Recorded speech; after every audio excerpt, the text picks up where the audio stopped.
Deuxième partie. Dans cette partie, on va présenter on va présenter le modèle de données, c'est-à-dire le modèle relationnel de données implémenté dans notre système gestionnaire de base de données MySQL. Comme vous le saviez, ça c'est le logiciel MySQL Workbench. Sur MySQL Workbench, on a implémenté 4 tables: la table client, la table client balance mouvement, la table système user et la table backup. La table système user sert à l'authentification. L'authentification, c'est la dernière chose qu'on va apprendre et qu'on va pratiquer, qu'on va utiliser ou bien qu'on va programmer à la fin de la réalisation de notre petite application. Il y a aussi le backup. Le backup, c'est-à-dire le sauvegarde.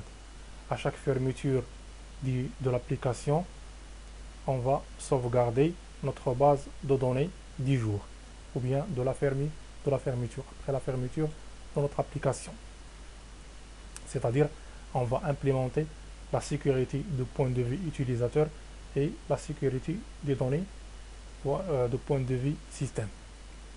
Notre application est simple. On a la table client et on a la table balance, c'est-à-dire la balance des mouvements. Dans la table client, on a pris tout simplement le nom du client, son numéro de téléphone et le balance, c'est-à-dire le solde des clients. Chaque fois qu'on ajoute un client, d'accord, on doit ajouter un solde de départ.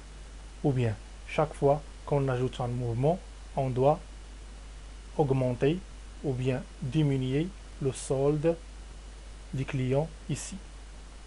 Pour des raisons pratiques, on va le faire.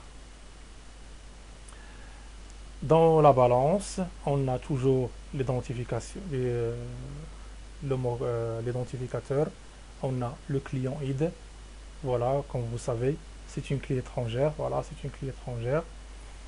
On a la date de mouvement. On a l'opération. On a previous balance, c'est-à-dire la balance précédente ou bien le solde précédent. On a l'opération, c'est-à-dire l'opération, le montant de l'opération en cours, et le somme actuel des balances, c'est-à-dire la balance actuelle.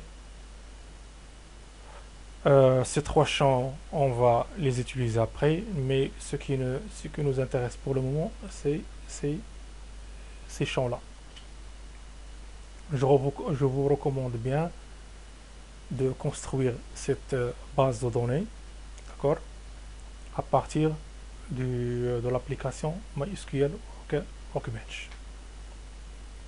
Après l'avoir construit, vous allez sur Data, vous allez premièrement enregistrer votre module, d'accord, voilà, save module, vous savez votre module, très bien, vous savez votre module, et après vous allez transformer votre module ou bien l'implémenter comme base de données avec la commande forward engineer. Voilà, comme ça. Next. Vous allez cliquer comme d'habitude sur Generate Separate Create Index, Generate Drop Schema. Next. Next. Voilà.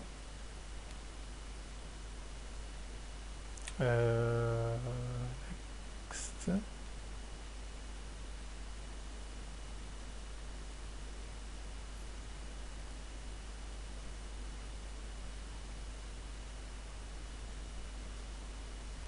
On attend un peu.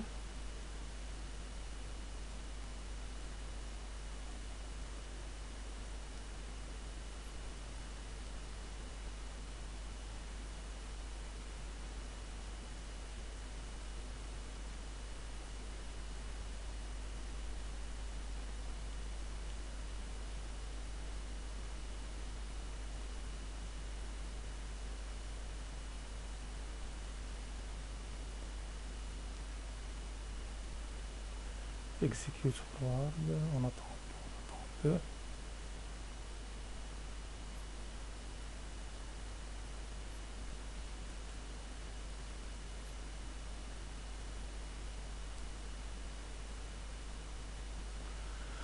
D'accord, close, mais avant,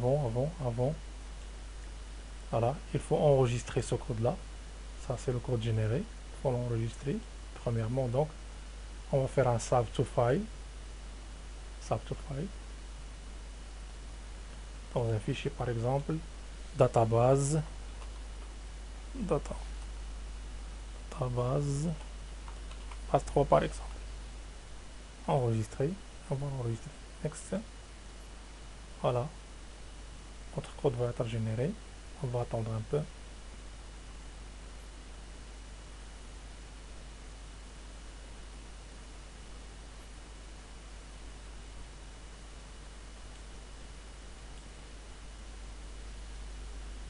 On va attendre un peu jusqu'à ce que le code soit généré.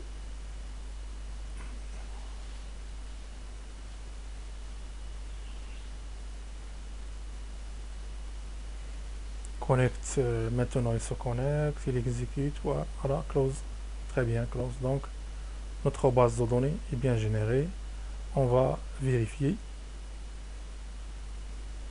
D'accord, pour vérifier, on va sur UseDB.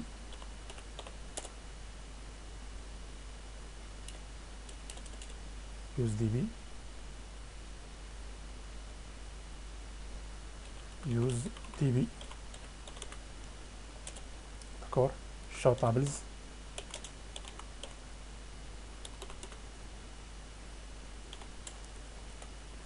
Voilà. This client. Voilà, la table client. La table client. Client. Balance. Client balance mouvement.